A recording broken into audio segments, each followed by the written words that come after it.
जय हिंद दोस्तों, स्वागत है आपका हमारे YouTube चैनल एमएस एकेडमी पे, जहां मिलती है आपको 10वीं की संपूर्ण तैयारी करने का मौका। दोस्तों, यदि अगर आप भी घर पे बैठ के करना चाहते हैं 10वीं की तैयारी और लहराना चाहते हैं 2025 के बोर्ड एग्जाम में अपना परचम, तो आज ही जुड़े हमारे चैनल एमएस एकेडमी पे, जहां मिलती है आपको 10वीं की संपूर्ण तैयारी।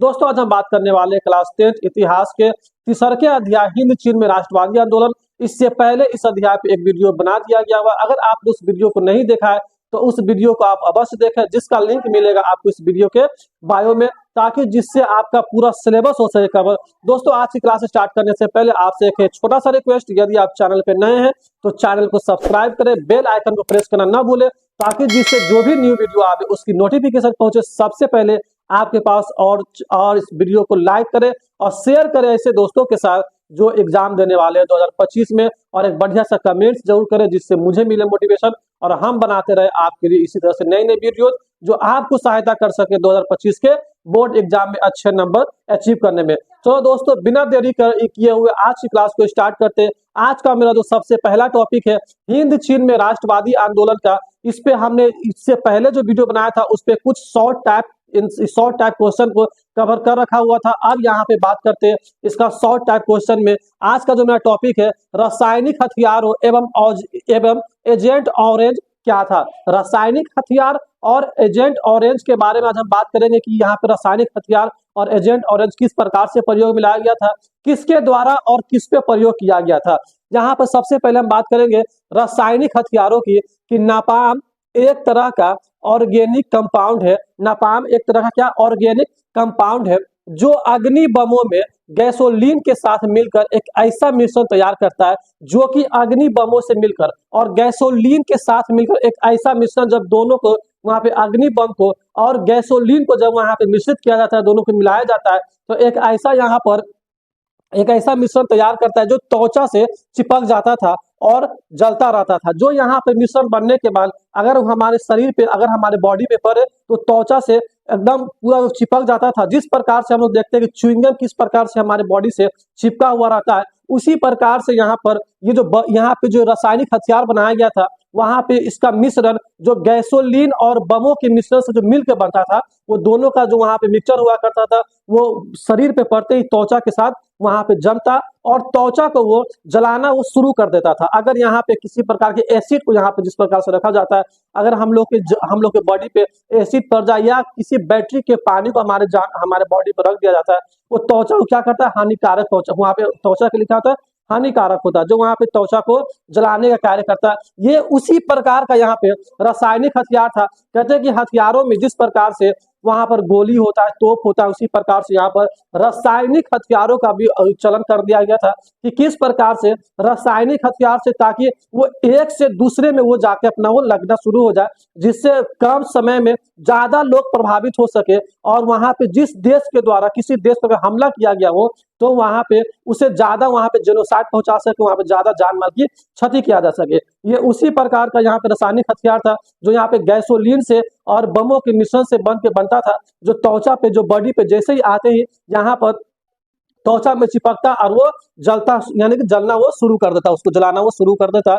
इसका उपयोग अमेरिका ने वियतनाम पे किया था, और इस रासायनिक हथियार का उपयोग सबसे पहले किसके द्वारा, अमेरिका द्वारा किया गया था। किस पे, वियतनाम पे। जब यहाँ पे वियतनाम को अपने अधीन में लेने की जब यहाँ पे होड़ मची, तो अमेरिका यहाँ पर वियतनाम पे जो सबसे बड़ा जो यहाँ पे आक्रमण किया था, वो इसी रूप में कि वहां पर जो है यहाँ पर जो है एक रासायनिक हथियारों का प्रयोग किया, रासायनिक हथियार का प्रयोग, जिससे वहां पे लोगों का त्वचा जलना शुरू हुआ, और उसी प्रकार से यहाँ पर वियतनाम में अमेरिका के द्वारा इस रासायनिक हथियारों का प्रयोग सर्वप्रथम यहाँ पे जारी किया गया था। तो ये था मेरा क्या, रासायनिक हथियार। और यहाँ पे एजेंट ऑरेंज क्या था, जो एक एजेंट ऑरेंज वहां पे एक डब्बा में रखने की वजह से, यानी उसको वहां पे जो लिक्विड टाइप का था उसको कहा एक डब्बा में रखा जाता था, जो कि एक ऑरेंज डब्बा कलर हुआ, ऑरेंज का वहां पे डिब्बा कलर हुआ करता था। जिस प्रकार से हम लोग जब हवाई यात्रा करते हैं, उसमें पूरे हवाई यात्रा को रिकॉर्ड करने के लिए एक बॉक्स रखा रहता है, जिसको हम लोग ऑरेंज बॉक्स कहते हैं। वहां पर उस बॉक्स का ये कार्य रहता है कि पूरे हवाई यात्रा के दौरान वहां पे पूरे सारे बातों को वहां पर रिकॉर्ड किया जाता है, कि अगर कभी वहां पर प्लेन या अगर उस प्लेन के साथ किसी प्रकार का दुर्घटना होता है, प्लेन अगर क्षतिग्रस्त होता है तो वहां पे इस बात की जानकारी लगाई जा सके कि ये दुर्घटना क्रम में ये जो दुर्घटना हुआ ये किसके कमी से या यहाँ पर जो दुर्घटना हुआ इसका जिम्मेदार कौन हो सकता है। या तो कभी मौसम वहां पे गड़बड़ हो जाए, मौसम में कमी की वजह से एटीसी का संपर्क वहां पे टूट जाए, जिसके वजह से वहां पे एक वहां पे दुर्घटना होने की वहां पे संभावना हो जाती है। उसी प्रकार से वहां पे देखा जाए या किसी व्यक्ति के द्वारा कोई ऐसा पार्टिकुलर व्यक्ति हो जिसके वहां पे जो है ना जो वहां पे आदमी क्या कि अपने कामों को सही ढंग से अपने कर्तव्य को सही ढंग से निर्वाह नहीं कर सका और अपने कामों में कोताही किया, जिसकी वजह से प्लेन को कभी कभार दुर्घटनाग्रस्त होना पड़ता है। उसका कलर क्या होता है, उसका जो रंग होता है वो ऑरेंज कलर का होता है। इसीलिए उसको क्या ऑरेंज बॉक्स के नाम से जाना जाता है। उसे ऑरेंज इसलिए रखा गया ताकि अगर वहां पर अगर प्लेन अगर दुर्घटनाग्रस्त हो और उसमें आग लगे तो सारा चीज जलने के बाद क्या काला काला ब्लैक ब्लैक हो जाता है वो, तो वहां पे उसको आसानी से पहचाना जा सके। अगर ब्लैक को वहां पे अगर व्हाइट रहे तो व्हाइट ब्लैक अगर बन जाए तो फिर उसको आसानी से पहचानना बड़ा मुश्किल है। लेकिन अगर ऑरेंज को अगर उसमें ब्लैक अगर रंग चढ़ा दिया जाए फिर उसको हटाया जाए तो वहां पे ऑरेंज समझ में आता है, इसीलिए उसको ऑरेंज कलर से रखा जाता है। लेकिन अभी जो हमारे भारत में एक नया आविष्कार किया गया, इस चीज के कलर को बदल कर ब्लैक कर दिया गया हुआ है। यहाँ पे जो यात्रा के दौरान जो एक बॉक्स रखा जाता था जिसमें पूरे यात्रा का जो यहाँ पे रिकॉर्ड हुआ करता था, उसमें ऑरेंज बॉक्स का शुरुआती टाइम से उपयोग हो रहा था, किंतु अभी अभी जो है एक नया आविष्कार के तहत भारत ने इसको ऑरेंज के बजाय ब्लैक कर दिया। यहाँ पे हम वही देखेंगे कि एजेंट ऑरेंज क्या था, यह एक जहर था जिससे पेड़ों की पत्तियां झुलस जाती थी। जिस प्रकार से हम लोग घास उसको जलाने के लिए एक जो है एक जहर एक लिक्विड टाइप का उस पर छिड़काव करते हैं, ये उसी प्रकार का एक जहर था जिससे पेड़ों की पत्तियां झुलस जाती थी। पेड़ों को वहां पे खत्म करने के लिए नष्ट करने के लिए अगर कहीं पे किसी स्थल पर हमें किसी प्रकार के प्रगति को आगे बढ़ाना है और वहां पर पेड़ पौधा अगर उसको हमें नष्ट करना है, उसके लिए यहाँ पे किसका प्रयोग किया जाता था, एजेंट ऑरेंज का प्रयोग किया जाता था। जो यहाँ पर क्या एक जहर था जिससे पेड़ों की पत्तियां झुलस जाती थी एवं पेड़ मर जाता था और वहां पर उस पर इतना इफेक्ट पड़ता था जिससे वो पत्तियां झुलसने के बाद पेड़ ऑटोमेटिक धीरे धीरे क्या होता वो खत्म होना शुरू हो जाता। जो बड़ा से बड़ा एक विशाल पेड़ होता उसको भी यहाँ पर एजेंट ऑरेंज के द्वारा खत्म कर दिया जाता था। ये एक प्रकार का क्या था, जहर था। इसका प्रयोग जंगल को खत्म करने के लिए किया जाता था। अमूमन तौर पे इसका प्रयोग जंगल को खत्म करने पे किया गया, लेकिन अमेरिका ने अपने वियतनाम पे हमला करने के क्रम में इसका उपयोग कहाँ किया, वियतनाम पे किया। रासायनिक हथियारों का भी यहाँ पर जो ये रासायनिक हथियारों का जो उपयोग किया किस पे, अमेरिका के द्वारा वियतनाम पे किया गया। क्योंकि अब जो युग चला है, अब जो एरा चला है, उसमें अब जो है कहीं ना कहीं परमाणु बम से भी विशालतम जो रूप लेना शुरू किया है वो एक परमाणु वहां पे जो रासायनिक हथियार का जो यहाँ पे प्रयोग अगर बोला जाए कि इसी प्रकार से कि रासायनिक हथियार जो है यहाँ पे लोगों को एक दूसरे को इन्फेक्टेड करना शुरू करता है वहां पे। लेकिन इस चीज को जिस प्रकार से हमारे देश ने और पूरे विश्व ने ये देखा कि कोरोना वायरस किस प्रकार से पूरे दुनिया में महामारी फैलाया, ये क्या ये कहीं ना कहीं सूत्रों के मुताबिक ये यहाँ पे अनुमान लगाया जा रहा था कि चीन अपने यहाँ एक ऑर्गेनिक हथियार वहां पे जो रासायनिक हथियार है उसका यहाँ पे प्रयोग कर रहा था, जो कहीं ना कहीं उसके प्रयोगशाला से रिसाव हुआ और उसी रिसाव के वजह से दुनिया में यहाँ पे महामारी फैला, दुनिया में जेनोसाइड फैला। जो एक ऑर्गेनिक वहां पे जो है हथियार बनाने की प्रयास थी। लेकिन उसी प्रकार का हथियार अमेरिका पहले किस पे, वियतनाम पे प्रयोग कर चुका था, जिसको जो पूरी तरीके से बैन कर दिया गया। क्योंकि अगर ये एक दूसरे को इन्फेक्टेड करता है तो कहीं ना कहीं बड़ा परमाणु बम से भी ये इंसान को खत्म करने का एक सबसे यानी कि सबसे खतरनाक हथियार है। क्योंकि परमाणु बम अगर किसी स्थान पे मारा जाए तो एक सर्कल में अगर परमाणु बम यहाँ पे मारते हैं तो इसका एक सर्कल ये लेता है, वो वहां पे उतने दूर के सर्कल को यानी कि 40 किलोमीटर 30 से 40 किलोमीटर का एरिया को वो सिर्फ कवर करता है कि 30 से 40 किलोमीटर के रेडियस में जितना एरिया आवे जहां पे परमाणु बम गिराया जाए उसमें बसने वाले लोगों को वहां पे जो है हाथाहाथ करता है। लेकिन उसका एक खूबी ये कि वो इन्फेक्टेड नहीं होता। अगर हमें है तो वो किसी दूसरे व्यक्ति को नहीं हो सकता। लेकिन यहाँ पे जो रासायनिक हथियार है, यहाँ पे जो ऑर्गेनिक यहाँ पे जो वेपन्स बनाया जाता है उसका एक सबसे खतरनाक और यहाँ पे जो सबसे यानी कि सबसे खतरनाक उसका गुण ये है कि एक दूसरे को इन्फेक्टेड करना। अगर हमें है तो वो चीज दूसरे व्यक्ति को भी हो सकता है। वो चीज को अगर हम किसी को छुएंगे तो एक दूसरे व्यक्ति को इन्फेक्शन वहां पे फैलना शुरू करता है और एक दूसरे को इन्फेक्ट करना शुरू करता है, जो कहीं ना कहीं पूरे दुनिया को खत्म करने के लिए काफी माना जा सकता है। इसे रखने के सॉरी इसका प्रयोग किया जाता था। इसका नाम ऑरेंज पट्टी वाले ड्राम में रखने का एजेंट ऑरेंज पड़ा। इसका प्रयोग वियतनाम पर किया गया था और इसे ये जो जहर जो था यहाँ पे एजेंट ऑरेंज की एक एजेंट ऑरेंज के नाम से जाना जाता है, उसे एक ऑरेंज कलर के ड्राम में रखा जाता था। उसी ड्राम में रखे जाने के कारण इसका नाम क्या पड़ गया, एजेंट ऑरेंज पड़ जाता है। क्योंकि हम लोग देखते हैं अपने गांव समाज में भी कि जो जिस या तो अगर जिस कैटेगरी से आ रहा हो या फिर अगर किसी गांव से बिलोंग कर रहा हो या फिर किसी ऐसे प्रोफेशन से, उसको हम उसी का नाम देना पसंद करते हैं। अगर किसी गांव से, उसको गांव का नाम देके उसको कॉल किया जाता है, या फिर अगर कोई किसी प्रोफेशन से जुड़ा हुआ है उसको अपने प्रोफेशन से ही बुलाया जाता है। उसी प्रकार से यहाँ पे था, उसको कहाँ रखा गया था, एक ड्राम में रखा गया था। उसी ड्राम का कलर क्या था, ऑरेंज था। इसी कारण उसका नाम क्या रखा गया, एजेंट ऑरेंज रखा गया। किसके द्वारा प्रयोग किया गया, अमेरिका के द्वारा। कहाँ प्रयोग किया गया था, वियतनाम पे प्रयोग किया गया था, ताकि उस पर अपना दबदबा कायम किया जा सके। दोस्तों अगर आपने इससे पहले वाला भी अगर चैप्टर अगर नहीं देखा है यूरोप में राष्ट्रवाद, तो उस चैप्टर को भी आप जरूर देखें, जिसका लिंक मिलेगा आपको इस वीडियो के बायो में, ताकि जिससे आपका पूरा सिलेबस कवर हो सके। ये इस हिंद चीन में राष्ट्रवाद में जो आंदोलन है, ये इसका सेकेंड वीडियो है। इससे पहले इस पे एक वीडियो बना दिया गया हुआ जिसमें हमने शॉर्ट टाइप के क्वेश्चन कवर करा था।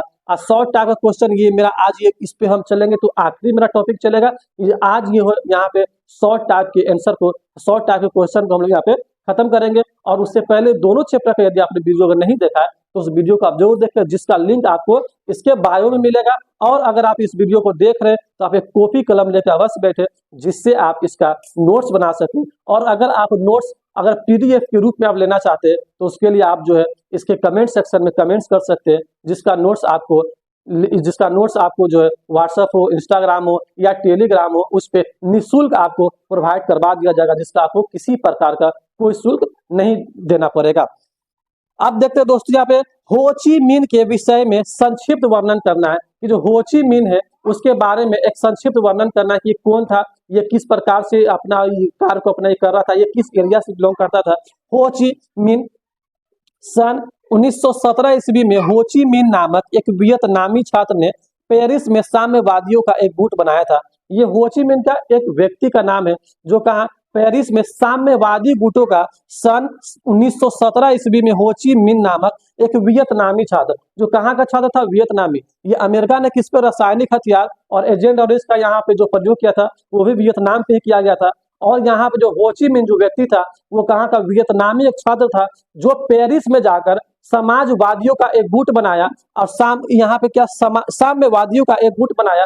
साम्यवादी अर्थात कि वर्गहीन लोग, जिसके पास किसी प्रकार का कोई अधिकार प्राप्त नहीं था, और वहां पे उसके कौशलता को देखते हुए, उसके अंदर जो कैपेबिलिटी है उसको देखते हुए उसके लिए अधिकारों के लिए आवाज उठाना और उसके अधिकारों को पूर्ण करना, वो क्या समाजवाद, वो क्या साम्यवादी का परिभाषा कहलाता है।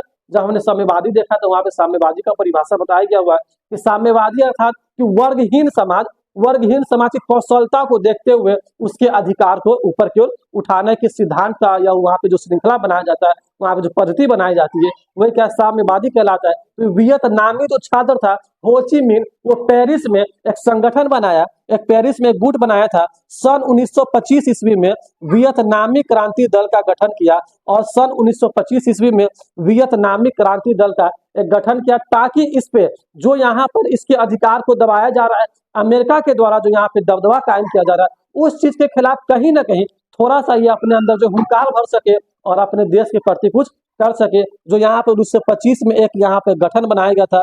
सन 1930 ईस्वी में हो ची मिन ने कोंग सोंग डेंग अर्थात वियतनाम कम्युनिस्ट पार्टी की स्थापना की।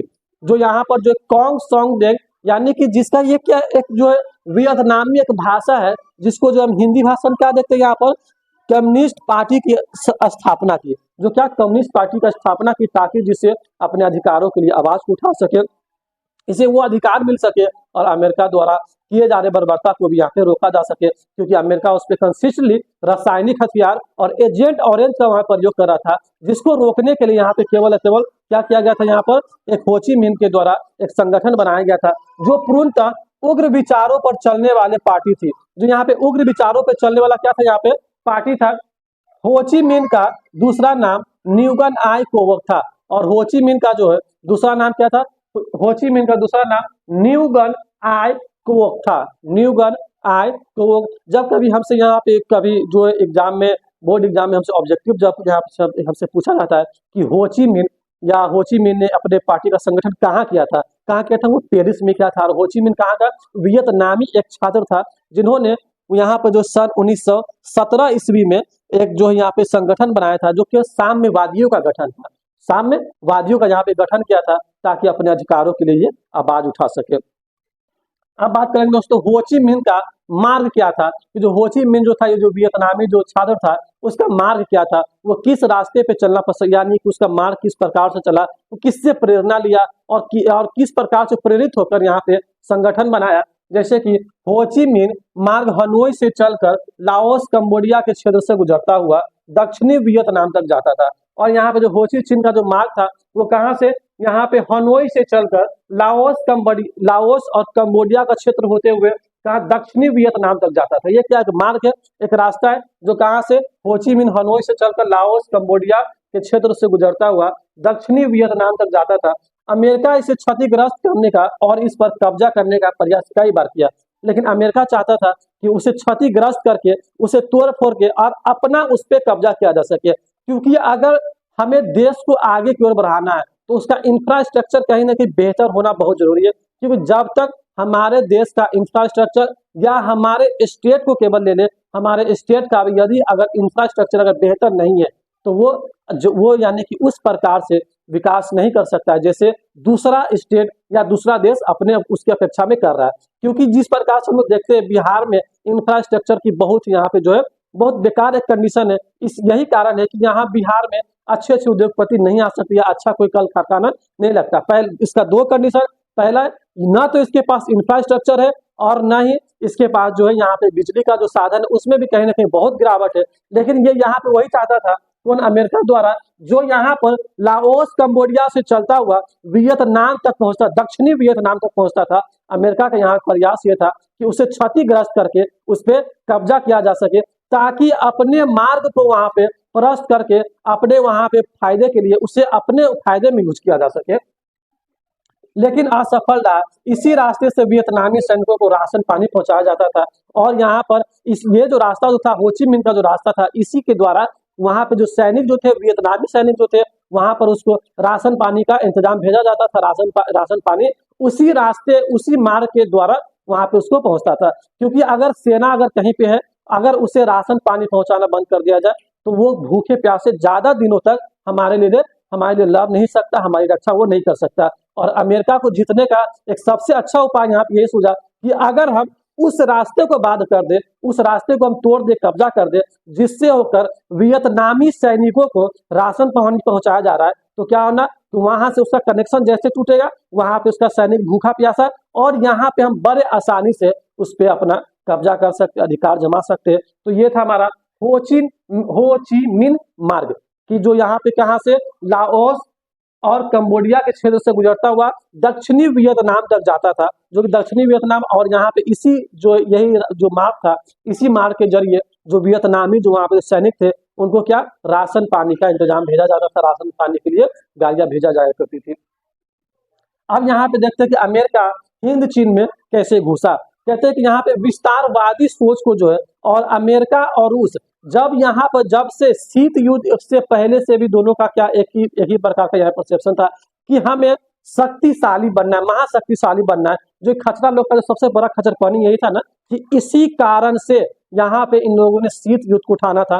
वही कारण ये था कि यहाँ पे अमेरिका हिंद चीन में भी घुस बैठा, और यहाँ पे अमेरिका का यहाँ पे क्या हुआ कि हमें अपने विस्तारवादी सोच को आगे बढ़ाते रखना है, पूंजीवादी सोच को आगे बढ़ाते रखना है, और यहाँ पे अलग अलग देशों पे अपना कब्जा करना है। और ऐसे देश, और आज भी यहाँ पर अमेरिका का एक ही परसेप्शन है, तो दो गुटों या दो देशों को आपस में लड़वा कर और ऐसे देश की तलाश में रहता है, और वो ऐसे यहाँ पे गुट को देखता है कि अगर आप कमजोर हो तो आप अपने रक्षा की जिम्मेदारी हमें दे, हम वहां पे अपना सैनिक रख सकते हैं। और जिस प्रकार से अभी भी हम लोग देख सकते हैं कि गल्फ जैसे कंट्री में अमेरिका के कई सारे ठिकानों पर जो अमेरिका का कई सैनिक जो है गल्फ कंट्री में कई ठिकानों पे वहां पे जो है अपना वो रह रहा है, ताकि वहां से वो पूरे वहां पे गल्फ कंट्री पे वो निगाह बनाए रखता है, जिससे जो उसके अपने जो उसका जो स्ट्रेटेजी हो, उसका जो प्लान हो, उसमें उसको सहायता मिल सके। तो इसका जो विस्तारवादी सोच था वो कहाँ, हिंद चीन तक। और हिंद चीन में घुसा कैसे?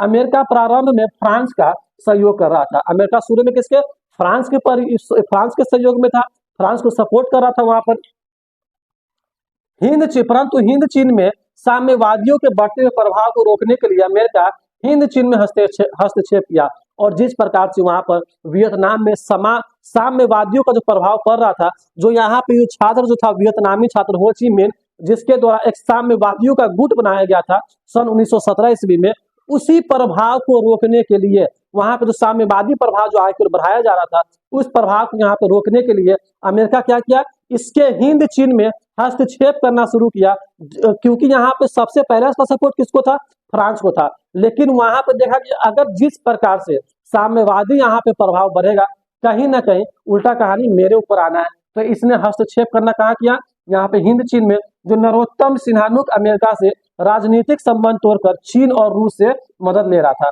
जो यहाँ पे किसे, नरोत्तम सिन्हानुक अमेरिका से राजनीतिक संबंध तोड़ के और यहाँ पर किसे तोड़कर चीन और रूस से यहाँ पे क्या ले रहा था, मदद ले रहा था। जो यहाँ पे अमेरिका चाह रहा था कि हम अगर हमारे यहाँ पे अधीन में रहे, जिस प्रकार से उसका जो नीति है कि आप कमजोर हो कोई नहीं, आपको यहाँ पे रक्षा हमने देना है, बस अपने सैनिक को, हमारे सैनिक को आप अपने देश में रहने दे और वहां पे उसके नियम कानून को आप वहां पे पालन करें और उसके अपने तरीके से उसको अपना काम करने दे। लेकिन कहीं ना कहीं अपने ही घर में किसी दूसरे को रखना हमारे लिए खुद खतरा बनता है। तो यहाँ पे इसने यही देखा कि अगर यहाँ पे हम देखते हैं कि अगर ये हमारे घर में रहेगा तो कहीं ना कहीं कल को दबदबा मेरे ही घर पे बनाना है। तो ये नरोत्तम सिन्हानुक अमेरिका इससे राजनीतिक संबंध तोड़कर चीन और रूस से मदद लेना शुरू किया। कि रूस का वहां पे परसेप्शन अलग था, क्योंकि जब यहाँ पर पूंजीवादी और समाजवादी का जब बात आता है तो यहाँ पे जो रूस जो था वो हमेशा से साम्यवादी गुट को यहाँ पे सपोर्ट करता था कि जो समाजवादी है, साम्यवादी, उस गुट का वो नेता रहा। शीत युद्ध में भी उसी का सपोर्ट था उसको कि हमें किसके साथ रहना है, यहाँ पे साम्यवादियों के साथ में, समाजवादियों के साथ में। और लेकिन तो अमेरिका शुरू से किसके, पूंजीपति के साथ में था। और वही कारण था यहाँ पर कि रूस से मदद ले रहा था। अमेरिका नहीं चाहता था कि हिंद चीन में साम्यवादी प्रभाव पड़े, इसलिए अमेरिका हिंद चीन में घुसा। और अमेरिका का यहाँ पर नियति ये था, यहाँ पे इंटेंशन ये था, वो उसको किसी कीमत पे नहीं चाहता था कि वहां पे जो है उस चीज को जो है वो क्या करे, यहाँ पर उसको अपना प्रभाव, वहाँ पे साम्यवादी का जो प्रभाव है वो प्रभाव को बढ़ने दे। और यही कारण था कि अमेरिका कहाँ घुसा, हिंद चीन में पहुंचा। तो दोस्तों ये था मेरा यहाँ पे हिंद चीन में राष्ट्रवादी आंदोलन का आखिरी टॉपिक, जो 2 नंबर के सवाल में, जो 2 नंबर के सवाल में हमसे पूछा जाता है। उम्मीद है दोस्तों कि आपको वीडियो पसंद आई होगी। अगर वीडियो पसंद आई हो तो चैनल को सब्सक्राइब जरूर करें, बेल आइकन को प्रेस करना ना भूलें और वीडियो को लाइक करें, अपने दोस्तों के साथ शेयर करें। जब तक के लिए जय हिंद।